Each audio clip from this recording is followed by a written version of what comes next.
안녕하세요. 2024학년도 9월 모의평가 해설 강의입니다. 고등학교 3학년 해설 강의고요. 저는 여러분의 1등급 메이커 이하영입니다. 자, 우리 확률과 통계 시험 치렀는데요. 여러분 어땠습니까? 그냥 솔직히 얘기하자면 확률과 통계는 그렇게 색다르게 어렵다 할 문항은 그렇게 많이 보이지 않았습니다. 물론 여러분 28, 29, 30번에서 힘들 수 있어요. 그렇지만 그래도 우리가 생각했던 것보다는 충분히 평이하게 나오긴 했었고요.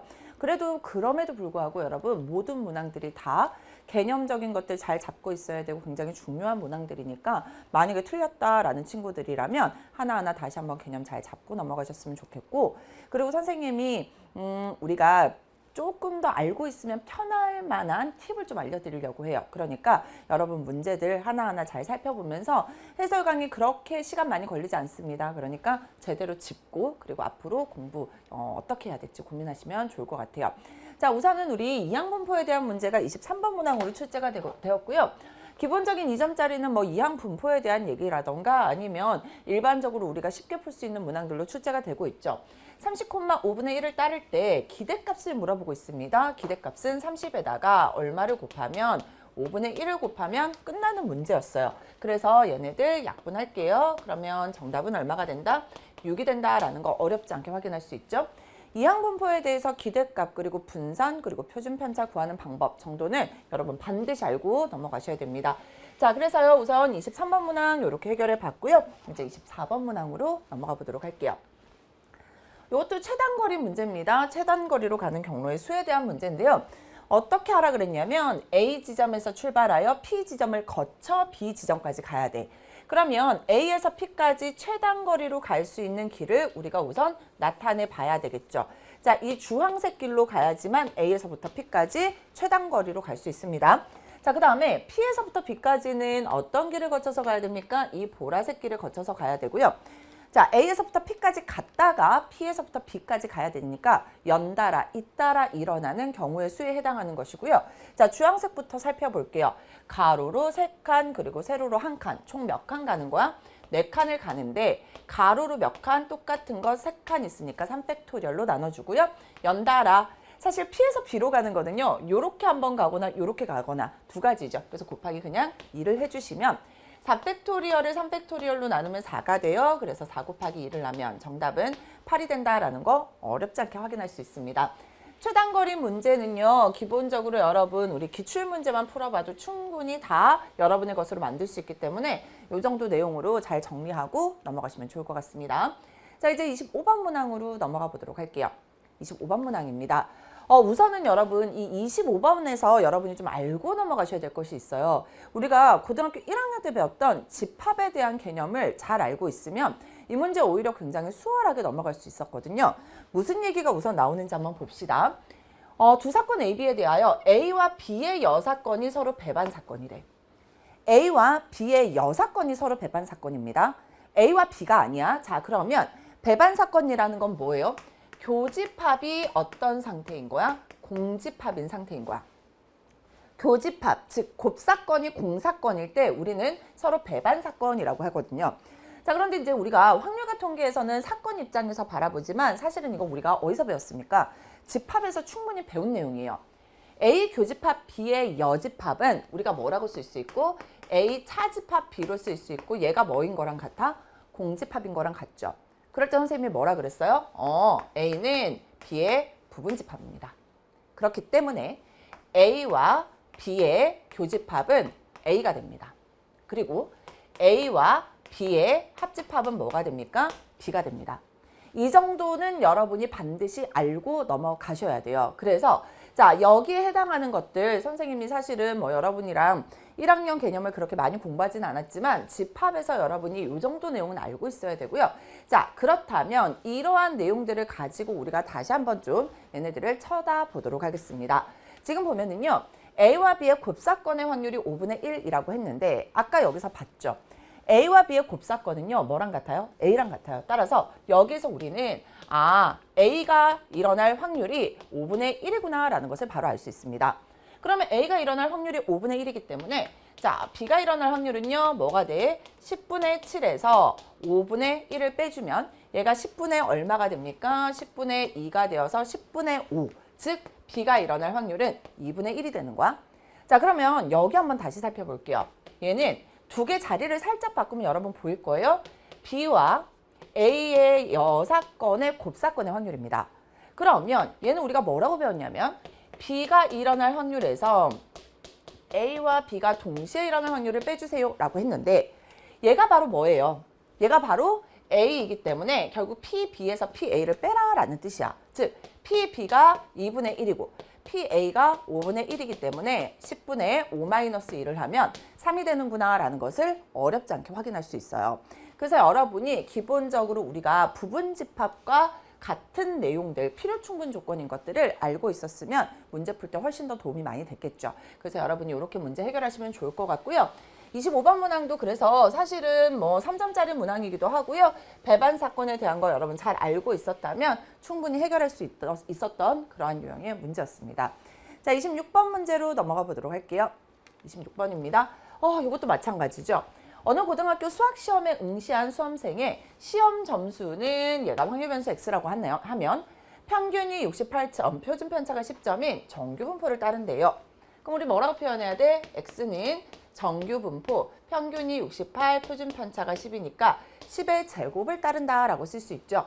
자, 그런데 이 수학시험에 응시한 수험생 중 임의로 선택한 수험생 한 명의 시험 점수가 x가 55점 이상이고 78점 이하일 확률을 구하세요 라는 아주 전형적인 문제입니다. 확률은 뭐예요? P예요. 그런데 x가 55보다는 크거나 같고요. 78보다는 작거나 같으면 되는 거죠. 그러면 우리 요거 표준화 시켜보도록 할게요. 55 빼기 68을 얼마로 나누고 10으로 나누고 얘는 그러면 0로 바뀌죠. 78 빼기 68을 얼마로 바꾸면 10으로 나누면 이렇게 우리가 표준화 시켜낼 수 있고요. 자, 얘는 그러면 얼마입니까? 마이너스 13이기 때문에 10분의 마이너스 13, 즉 마이너스 1.3이에요. 그 다음에 얘는 얼마입니까? 10이지. 10분의 10이기 때문에 이만큼은 얼마가 된다? 1이 된다라는 것을 알 수 있고요. 우리가 그래서 얘는 어떻게 나타낼 수 있어요? 이렇게 나타낸다면 여기에 0이 있으면 여기는 마이너스 1.3, 여기는 얼마? 1이 있어서 여기서부터 여기까지의 넓이를 의미하는 거고요.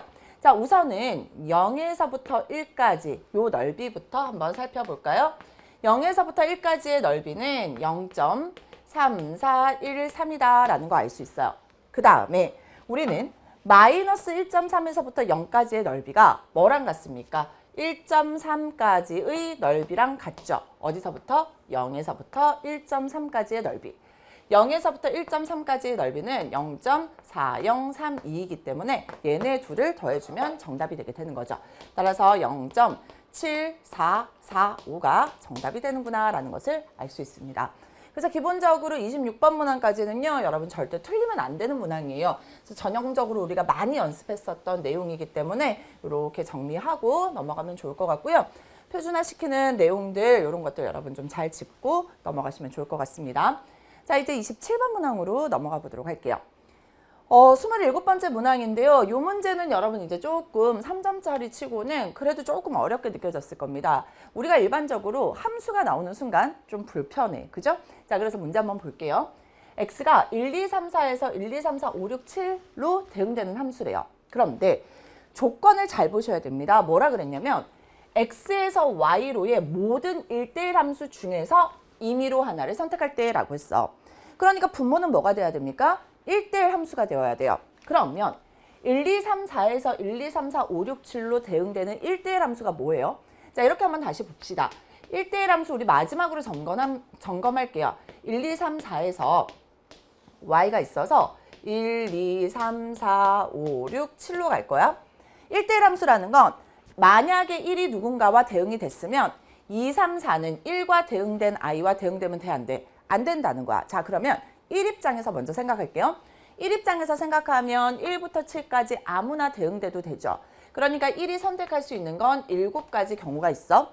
그래서 1이 만약에 3이랑 대응이 되었어요. 그럼 2는 3이랑은 대응이 되면 안 되는 거야. 1대1 함수이기 때문에. 그래서 1, 2, 4, 5, 6, 7 6개 중에 하나를 선택해서 대응될 수 있는 거예요. 그래서 2가 5랑 대응됐다라고 해보자.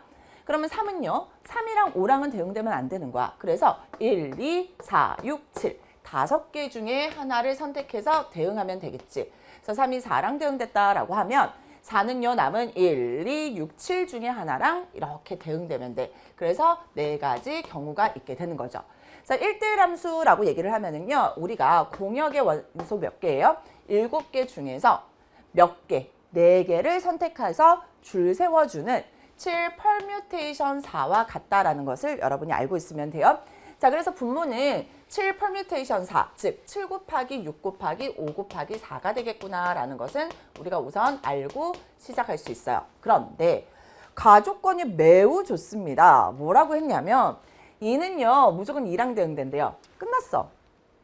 이는 2랑 대응되고 나 조건을 봤더니 1이랑 대응된 수, 2랑 대응된 수, 3이랑 대응된 수, 4랑 대응된 수를 모두 곱하면 뭐가 돼야 된대? 4의 배수가 돼야 된대요. 그런데 이미 2는 얼마랑 대응된다라는 게 정해져 있어? 2랑 대응되는 게 정해져 있어요. 그러면 다 곱해서 4의 배수야. 그러면 4라는 숫자 입장에서 봅시다. 4는요 2의 제곱이거든. 그러면 4의 배수는 2의 제곱에 뭔가가 곱해져 있는 모습인데 이미 2는 하나 확보했잖아. 그럼 우리는 1이랑 3이랑 4가 대응되는 숫자에 얼마의 배수만 있으면 돼? 2의 배수만 있으면 끝나는 거야. 그런데 다시 한번 기억을 합시다.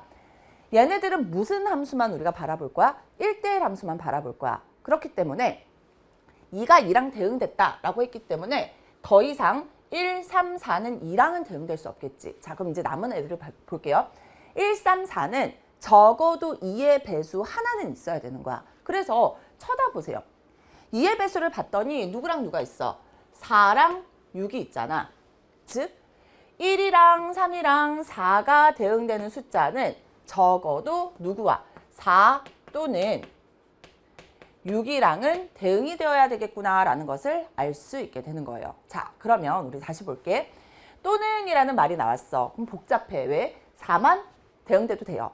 6만 대응돼도 되고 4랑 6이 모두 대응돼도 되는 이러한 약간의 복잡함이 있어요. 그럴 때는 우리가 무슨 사건을 생각하자? 여사건을 생각하자라고 얘기를 했죠. 자, 그러면 이 전체 경우를 한번 생각해 봅시다. 2는 무조건 2랑 대응이 된 상태야. 그러면 1, 3, 4는요. 2가 아닌 나머지와 1대1 함수를 만들어내면 되지. 2를 빼고 나면 하나, 둘, 셋, 넷, 다섯, 6개야. 6개 중에 1, 3, 4가 대응될 3개를 뽑아서 1대1 함수니까 줄 세워주면 돼요. 그 중에서 여사건이죠. 4랑 6이랑은 대응이 되지 않으면 되는 거야. 그러면 2는 원래 빠져 있었고 4와 6을 제외하면 1, 3, 5, 7, 즉 4개 중에 1, 3, 4랑 대응될 3개, 즉 4개 중에 3개를 뽑아서 줄 세워주면 얘가 바로 여사건이 되게 되는 거죠. 자, 그래서 우리 끝났습니다. 분모는 뭐가 됩니까? 7 곱하기 6 곱하기 5 곱하기 4가 될 거고요. 분자는 6 permutation 3은 6 곱하기 5 곱하기 4예요. 빼기 4 permutation 3은 4 곱하기 3 곱하기 2가 되기 때문에 우선 분모 분자에 누가 있었어? 4가 모두 보입니다. 그럼 6, 5, 30에서 3이는 6 빼면 얼마가 됩니까? 24가 되었죠. 따라서 한 번 더 약분할게요. 6이랑 이렇게 약분되기 때문에 정답은 35분의 4가 되는구나 라는 것을 여러분이 알 수 있게 되는 거예요. 그래서 이 문제 역시도 사실은 우리가 굉장히 많이 봤던 1대1 함수에 대한 개념. 그리고 이는 이미 딱 정해져 있어. 그럼 더 이상 이는 신경 쓸 필요 없어요. 그런데 또는이라는 말이 나왔기 때문에 또는이라는 말이 나오면 우리 보통 무슨 사건 생각하자? 여사건 생각하자. 이러한 내용들 다 담고 있었던 내용이었습니다. 자, 그래서 함수의 개수에 대한 문제는 우리가 조금 어려운 3점 또는 4점짜리 문항으로 나올 거라는 거 이미 알고 있었고요.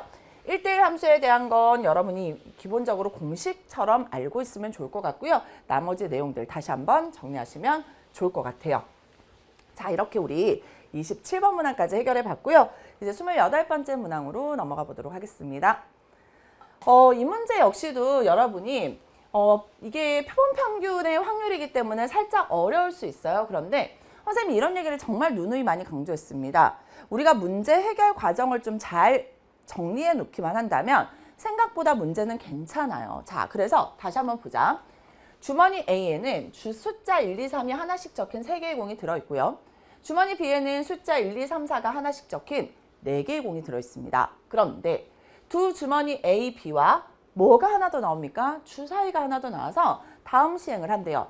자, 뭐부터 먼저 하냐면 주사위를 한 번 던져 나온 눈의 수가 3의 배수이면 주머니 A에서 임의로 두 개의 공을 동시에 꺼내고 나온 눈의 수가 3의 배수가 아니면 주머니 B에서 임의로 두 개의 공을 동시에 꺼낸대요. 자, 우선은 우리가 주사위를 먼저 던지나 봐.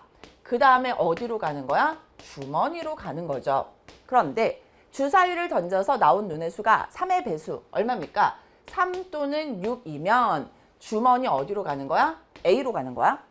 근데 주사위를 던져서 나온 눈의 수가 3의 배수가 아니면 즉 1, 2, 4, 5이면 주머니 어디로 간대? B로 간대. 그런 다음에 두 개의 공을 각각에서 동시에 꺼낼 건데 꺼낸 두 개의 공에 적혀있는 수에 뭐를 기록하래요? 차를 기록하래. 자, 주머니에서 우리는 두 개의 공을 꺼내서 얘의 뭐를 기록하는 거야? 두 수의 차를 기록한 후 공을 꺼낸 주머니에 이 두 개의 공을 다시 넣는 거야. 뭐죠? 복원 추출입니다. 그죠? 계속 원래 주머니에 있는 공의 개수는 정해져 있는 거야. 그래서 뭐 어떡하라고? 가봅시다. 이 시행을 두 번 반복한대요. 두 번 반복하여 기록한 두 개의 수의 뭐를 평균을 X바라고 한 겁니다. 그러니까 공을 두 개를 꺼냈어. 걔네 둘의 차를 기록을 해. 그리고 또 집어넣어. 그리고 주사위 던지고 주머니 선택해서 두 개를 꺼내서 두 수의 차를 기록을 해. 그러면 기록한 두 개의 수가 있는데 그 두 수의 평균을 X바라고 한 거야. 그러니까 첫 번째 나온 수를 우리가 X1이라고 하고 두 번째 나온 눈의 두 눈의 차를 X2라고 하면 얘네들을 더해서 나누기 2를 한 것을 뭐라고 두자? X바라고 두는 거죠. 표본 평균에 대한 얘기고요. X바가 2가 될 확률을 구하라 라고 되어 있습니다. 자, X바가 2가 되려면 X1 더하기 X2를 2로 나눴을 때 X반대 얘가 얼마가 되는 거야? 2가 되는 거지. 따라서 결과적으로 X1과 X2가 얼마가 되면 돼? 4가 되면 돼. 그럼 여러분 X1과 X2가 될 수 있는 숫자들을 좀 생각해 볼게요. 자, X1과 X2를 더해서 4가 돼야 되는데 우선은 여기 있는 이 주머니 입장에서 두 수의 차를 봅시다. 두 수의 차는 항상 큰 수에서 작은 수를 빼는 거야. 물론 같은 수가 나올 수는 없죠. 그렇기 때문에 두 수의 차 중 가장 작은 값은 1이 될 거고요. 그 다음에 얼마가 될 수 있어? 1 또는 2가 되는 거야. 자, 여기서는요. 두 수의 차 중 가장 작은 수는 1이 될 수도 있고 2가 될 수도 있고 그 다음 얼마까지? 3까지가 나오는 거야. 그러면 여기 둘 중에서 X1과 X2가 결정이 될 건데 어쨌든 우리는 1부터 3까지의 숫자를 가지고 더해서 4를 만들면 되겠지. 그럼 만약에 X1이 1이면 X2가 3일 때 더하면 4야. X1이 2고 X2가 2일 때 더하면 4지. X1이 3이고 X2가 1일 때 더하면 4가 되겠구나라는 것을 알 수 있고요. 자, 그렇다면 우리가 이제 한번 생각을 해봅시다. X가 얼마가 X1 또는 X2일 텐데 얼마가 될 확률부터 생각하는 거야? 1이 될 확률부터 생각하는 거야. 두 수의 차가 1이 될 확률을 생각합시다. 자, 두 수의 차가 1이 되려면 A 주머니에서 꺼낸 두 수의 차가 1이 될 수도 있고 B 주머니에서 꺼낸 두 수의 차가 1이 될 수도 있어요.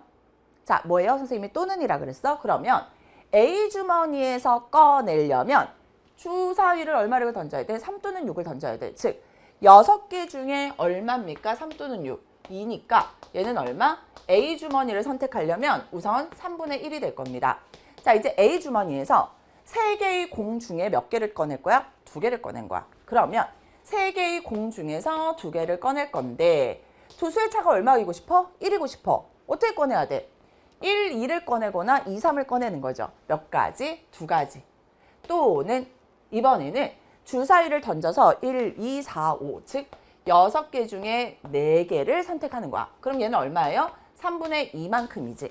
3분의 2만큼의 확률로 우리는 주사위를 던졌을 때 3의 배수가 아닌 게 나오면 주머니 B로 가는 거야. 그런데 이번에도 차가 얼마이고 싶어? 1이고 싶어. 그러면 1, 2를 꺼내거나 2, 3을 꺼내거나 3, 4를 꺼내면 되지. 몇 가지? 3가지 경우가 나오는데 이번에는 분모가 뭐였어요? 4개 중에서 2개를 꺼내는 거니까 이렇게 나타낼 수 있겠죠. 자, 그러면 3 컨비네이션 2는 얼마예요? 3이고요. 4 컨비네이션 2는 4, 3, 12 나누기 2니까 6이 되는 거예요. 따라서 얘는 9분의 2가 될 거고요. 요것도 이렇게 약분할까요? 그러면 9분의 3이기 때문에 얼마가 된다? 9분의 5가 되는 거야. 즉 x1이나 x2가 1이 될 확률이 바로 9분의 5였어요. 자, 이번에는 두 수의 차가 2가 될 확률을 한번 생각해 볼게요. A 주머니에서 꺼낸 두 공의 두 수의 차는 2가 될 순 없어. 그러니까 두 수의 차가 2가 되려면 무조건 뭐가 돼야 돼? B 주머니가 돼야 되겠지. 그러면 B 주머니를 선택하기 위해서는 우선 주사위를 던졌을 때 얼마만큼의 확률이야? 3분의 2만큼의 확률이고요. 자, 두 수의 차가 2가 되려면 1이랑 뭐를 꺼내야 돼? 3.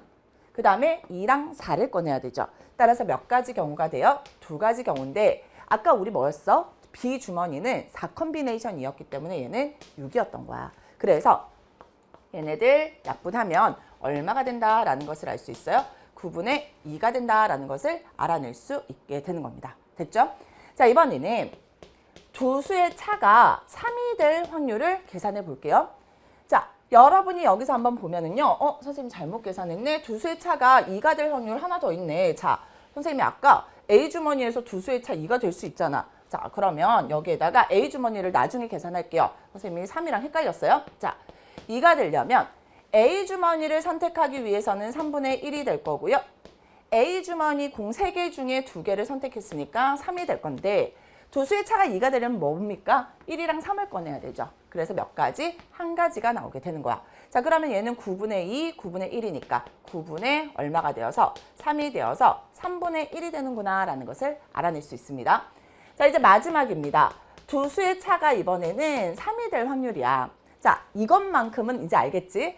두 수의 차가 얘는 3이 될 수 없어요. 그지? 두 수의 차는 1 또는 2였으니까. 하지만 B주머니 같은 경우는 두 수의 차가 3이 될 수 있기 때문에 우선은 B주머니를 선택하려면 3분의 2가 될 거고요. 자, 주머니 B에서 공 2개를 꺼낼 경우의 수는 6가지였습니다. 그럼 두 수의 차가 3이 되려면 1이랑 4를 꺼내는 몇 가지? 한 가지 방법밖에 없겠지. 따라서 얘네들은 약분을 하면 얼마가 된다? 9분의 1이 된다라는 것을 알 수 있어요. 자, 그럼 우리가 이제 확률을 계산해 볼게요. x1이 1이고 x2가 3이 되려면 x1이 9분의 5야. 그리고 x2는 얼마입니까? 3이니까 9분의 1이 될 거야. 자, 그 다음에 x1이 2고 x2가 2가 되려면 2가 2번 나와야 되니 3분의 1 곱하기 3분의 1이 되겠지. 자, 그 다음 x1이 3이고 x2가 2가 되는 건 x1이 1이고 x2가 3인 거랑 똑같죠. 그래서 여기에 있는 9분의 이번에는 x1이 3이니까 9분의 1 그리고 x2가 1이니까 9분의 5로 이렇게 계산해 주시면 돼요. 그러면 우선 분모는 얼마인 것 같아? 81인 것 같고요. 여기는 얼마가 됐어? 5가 됐고요. 이 값이 얼마이기 때문에 9분의 1이기 때문에 9를 더해주면 되겠죠? 그리고 5를 계산하면 분자가 얼마예요? 19가 됩니다. 약분이 안 돼요. 그래서 정답은 81분의 19가 된다라는 것을 바로 알 수 있게 되는 거죠. 그래서 이 문제 역시도 여러분이 뭐 28번째 정도에 나올 법한 내용인데 이 표본 평균의 확률에 대한 것들 여러분이 좀 잘 알고 있었으면 좋겠고요. 두 수의 평균 또는 세 수의 평균이라는 얘기가 나왔을 때 얘가 표본 평균임을 여러분이 인지하고 표본 평균에 대해서 우리가 기본적으로 뭐 기계적으로 풀던 문제들 아니더라도 이렇게 표본 평균의 확률을 물어보는 문항도 출제될 수 있다는 거 28번째 문항으로 다시 한번 좀 잘 정리하고 넘어가시면 좋을 것 같습니다. 자, 이제 우리 29번 문제로 넘어가 보도록 할게요. 이 문제 역시도 사실은 29번에 나오긴 했지만 여러분이 충분히 그냥 우리의 어쩌면 좀 상식선에서 해결할 수 있는 그런 유형의 문제였습니다. 사실 저희 집에 1학년, 3학년 아이들이 있는데 요즘 방과 후로 뭐를 하냐면 마술을 배워와요. 아까도 제가 잠깐 학교에 가서 데리고 왔는데 마술에서 가장 많이 하는 게 이거 카드더라고요. 그래가지고 저한테 맨날 와가지고 엄마 뭐 숫자를 하나 마음속으로 생각해 보세요. 그러면서 제가 자기들이 맞춘다고 맨날 그러는데 어쨌든 이 카드 뒤집는 모습입니다. 카드를 뒤집는데 이게 말이 길어서 그렇지 잘 읽어봐요. 앞면에는 문자 A, 뒷면에는 문자 B가 적힌 한 장의 카드가 있습니다. 이 카드와 한 개의 동전을 사용하여 다음 시행을 한대요. 동전을 2번 던져 앞면이 나온 횟수가 2면 카드를 한 번 뒤집고 앞면이 나온 횟수가 0 또는 1이면 카드를 그대로 둔대요. 자, 동전을 2번 던져 앞면이 나온 횟수가 2번이면 2이면 이거 얼마지? 동전을 한 번 던질 때마다 앞뒤 두 가지잖아. 두 번이니까 모두 총 네 가지인데 앞면이 두 번 나오려면 4분의 1이란 말이야. 그러면 앞면이 나온 횟수가 0 또는 1이라는 건 4분의 얼마? 3이면 카드를 그대로 놓는 거야. 그런데 처음에 문자 A가 보이도록 카드가 놓여 있어요. 이 시행을 5번 반복한 후 문자 B가 보이도록 카드가 놓일 확률입니다. 자, 처음에 A가 있어. 그러면 B가 보이려면 적어도 한 번은 뒤집어야 B가 보이겠지. 자, 그러면 한 번을 뒤집어서 B가 됐어. 그 다음에 한 번도 뒤집지 않더라도 B로 끝나잖아. 자, 그러면 5번 중에서 한 번 뒤집고 나머지는 그대로 이어도 우리는 B가 보일 거야. 자, 그래서 뒤집는 게 몇 번이야? 뒤집는 횟수로 생각합시다. 뒤집고라고 할게요. 자, 뒤집는 횟수가 한 번이더라도 우리는 B가 보일 거예요. 자, 그렇지 않고 이제 보자. B가 보였어. 그 다음에 다시 한 번 뒤집으면 A가 됐지. 그럼 또다시 뒤집으면 어떻게 됩니까? 또다시 B가 나오겠죠. 자, 뒤집는 횟수가 몇 번이더라도 3번이더라도 우리는 마지막에 B를 볼 수 있어. 그 다음 5번 다 뒤집어. 뒤집어서 B가 나왔어. 뒤집고 뒤집으면 또다시 뭐가 돼? B가 되겠지. 그래서 뒤집히는 횟수가 한 번 아니면 3번 아니면 5번이면 우리는 마지막에 B가 보이도록 카드가 놓일 것이다 라는 것을 알 수 있어요. 자, 그러면 우리가 뒤집는 횟수가 한 번일 경우 볼게요. 5번 중에 뒤집는 횟수가 한 번인 거야. 뒤집으려면 얼마여야 돼? 확률이 4분의 1인데 얘가 한 번인 거야. 그러면 나머지 4분의 3이 몇 번 나와야 돼? 4번 나오면 되겠죠. 자, 얘는 그럼 뭐가 됩니까? 5번 중에 3번 뒤집는 거야. 한 번 시행했을 때 뒤집힐 확률은 4분의 1이니까 4분의 1의 세제곱에 자, 뒤집지 않는 건 몇 번이어야 돼? 2번이어야 됩니다. 자, 그럼 얘는 뭐가 돼요? 5번 중에 5번이 다 뒤집혀야 되겠지? 즉 4분의 1의 몇 제곱? 5제곱이 되는데 자, 우선은 여러분이 계산을 할 때요. 분모를 잘 보셔야 돼요. 4가 하나가 있고 4가 4개가 있습니다. 4가 3개, 4가 2개, 4가 5개이기 때문에 얘네들을 우리가 다 더할 거잖아. 그럼 분모는 무조건 뭐가 됩니까? 4의 5제곱이 될 거야. 그 다음 분자 보자. 5 컴비네이션 1은 5예요. 1은 아무리 거듭제곱 해도 1이고 3의 4제곱이니까 얘는 얼마예요? 81이 되는 거야. 그죠? 그래서 얘는 사실은 뭐 계산 자체도 별로 어렵지는 않습니다. 어떻게 됩니까? 405가 된다라는 것을 알아낼 수 있어요. 그 다음 거 볼게. 5 컴비네이션 3은 5 컴비네이션 2. 우리 굉장히 많이 보는 10이라는 값을 가진다. 1은 거듭제곱하면 1, 3의 제곱은 9가 되어서 얘는 얼마가 됩니까? 더하기 90이 되었어요. 자, 이제 마지막 볼게요. 5 컴비네이션 5는 1이고요. 1의 5제곱은 1이기 때문에 1을 더해주면 분자가 얼마가 됩니까? 496이 되었다라는 것을 알 수 있어요. 그럼 얘가 4의 거듭제곱이니까 4로 나눠볼까? 4, 1은 4, 4, 2, 8, 4, 4, 16. 4가 하나 사라지죠? 4, 3, 12, 4, 1은 4, 4가 하나 사라져서 4의 세제곱이 되는구나 라는 것을 알 수 있고요. 자, 여기서 여러분이 4라는 건 2의 제곱이고 의 세제곱이기 때문에 확률은 얼마가 된다? 2의 6제곱분의 31이 되는구나 라는 것을 알 수 있어요. 근데 문제에서 얘를 뭐라고 뒀어? P라고 뒀고요. 그렇기 때문에 128에다가 P를 곱하래. 자, 그러면 2의 6제곱은 얼마입니까? 2의 6제곱은 64죠. 그래서 64분의 31을 계산을 할 건데 얘네들 계산하면 정답은 얼마가 된다? 62가 된다라는 것을 알 수 있어요. 그래서 실질적으로 여러분 이거 독립시행의 확률에 대한 것들은 우리가 하나만 잘 캐치하고 나면 충분히 문제 해결할 수 있고요. 요 정도 내용이 4점짜리 문항으로 나올 수 있고 요거보다 살짝 어려워질 수도 있습니다. 어쨌든 독립시행의 확률에 대한 이 활용 문제들 이렇게 좀 잘 보고 넘어가시면 좋을 것 같아요. 자, 이렇게 우리 29번 문제까지 해결해 봤고요. 마지막 30번 문항 해결해 보도록 할게요. 자, 선생님이 왜 웃냐면 이건 여러분 사실은 연계교재 수능 특강에 있었던 그리고 수능 완성에 있었던 아이디어를 여러분이 배웠다면 사실은 굉장히 쉽게 해결을 할 수 있었을 겁니다. 제가 굉장히 아쉬운 거예요. 그러니까 학생들이 연계교재를 좀 수학은 등한시 여기는데 이번에 확실하게 느껴지죠. 연계교재만 제대로 풀었다면 여러분 충분히 30번 문항까지 쭉 잘 맞출 수 있었을 겁니다. 30번 문항을 볼게요. 선생님 저 연계교재 아직 못 봤어요. 선생님 이 문제 저 너무나도 어렵게 풀었습니다. 라는 친구들은 지금부터 선생님이 알려드리는 거 좀 잘 기억하시면 좋을 것 같습니다. 다음 조건을 만족시키는 13 이하의 자연수 A, B, C, D의 모든 순서상의 개수를 구하시오라고 했는데 A보다는 B가 크거나 같고요. B보다는 C가 크거나 같고요. C보다는 D가 크거나 같습니다. 딱 보는 순간 선생님이 매번 얘기했던 문제에서 순서를 줬기 때문에 얘는 뭐예요? 조합이에요. 그런데요. 등호가 들어가요. A와 B와 C와 D가 같아져도 돼요. 뭐를 허락했다? 중복을 허락했기 때문에 얘는 중복조합에 대한 문제구나. 그렇기 때문에 원래 우리가 가조건만 본다면 13 이하의 자연수니까 13개 중에서 중복을 허락해서 4개 뽑는 방법이 될 수 있는데요. 자, 이제 나조건을 보는 겁니다. 나조건을 보면 A와 D의 곱이 홀수래요. 그리고 B와 C의 합이 짝수래요. 그러면 여러분 이거는 끝났어. 두 개의 곱이 홀수라는 건 A도 D도 다 뭐라는 얘기예요? 홀수라는 거죠.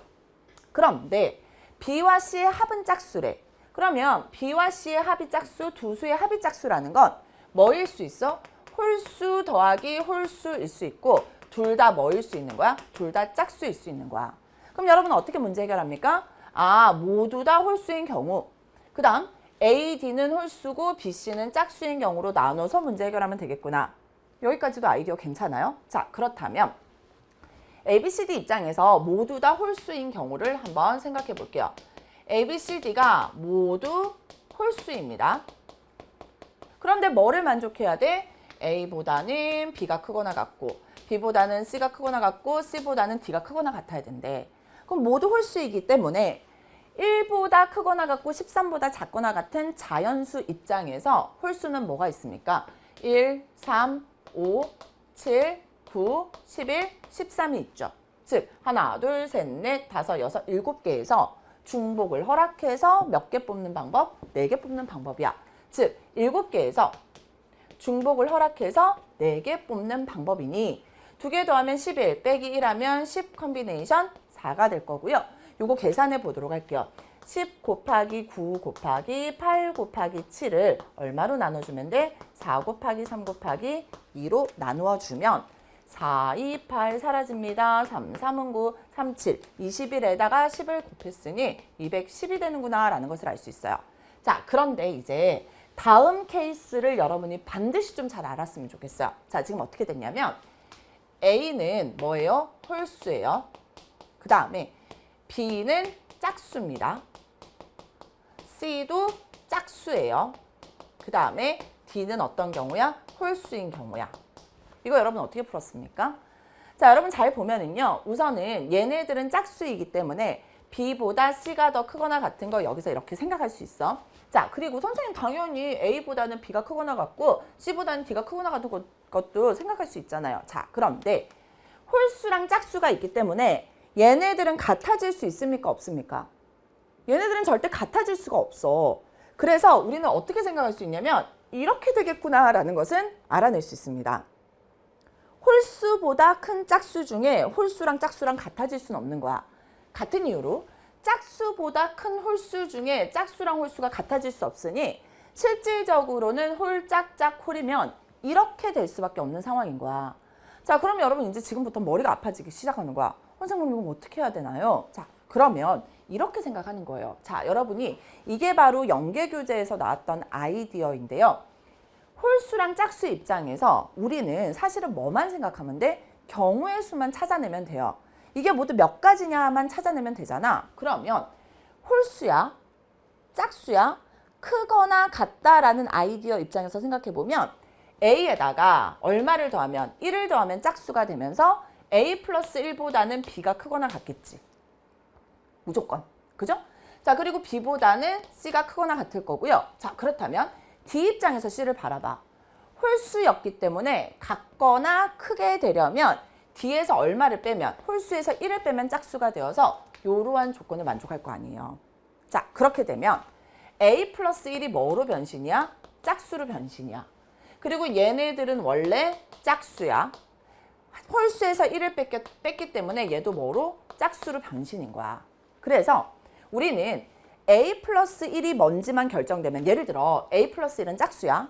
A 플러스 1이 4라고 해봐. 그럼 A는 뭐가 되는 거야? 3이 돼서 홀수가 되는 거죠. D 마이너스 1이 6이야. 짝수지? 그러면 D는 뭐가 됩니까? 여기에다가 1을 더하면 7이 돼서 주어진 조건을 만족할 수 있게 되는 거예요. 게다가 이 문제는 그래서 굉장히 친절한 게 뭐냐면 13 이하의 자연수이기 때문에 여기에서 짝수를 우리가 결정을 한다면 얼마가 됩니까? 2, 4, 6, 8, 10, 12가 되어서 얘가 아무리 12가 되더라도 D는 13이 되어서 주어진 조건 다 만족하는 거예요. 따라서 하나, 둘, 셋, 넷, 다섯, 여섯 개 중에 중복을 허락해서 4개만 뽑아버리면 이 경우의 수나 이 경우의 수는 어떻게 돼? 같아지게 되는 거죠. 이 상황을 여러분 반드시 좀 잘 기억하셨으면 좋겠습니다. 아셨죠? 자, 그러면 얘는 얼마가 돼? 2개 더하면 10 빼기 1하면 9 컴비네이션 4가 될 거고 9 곱하기 8 곱하기 7 곱하기 6을 얼마로 나눠주면 4 곱하기 3 곱하기 2로 나누어 주면 4, 2는 6 사라지고 이렇게 나타나게 되는 거죠. 9, 2, 18에다가 7을 곱하면 7, 8, 56이고요. 7은 126이 되어서 이 경우는 126가지의 경우의 숫자가 나오게 되는 겁니다.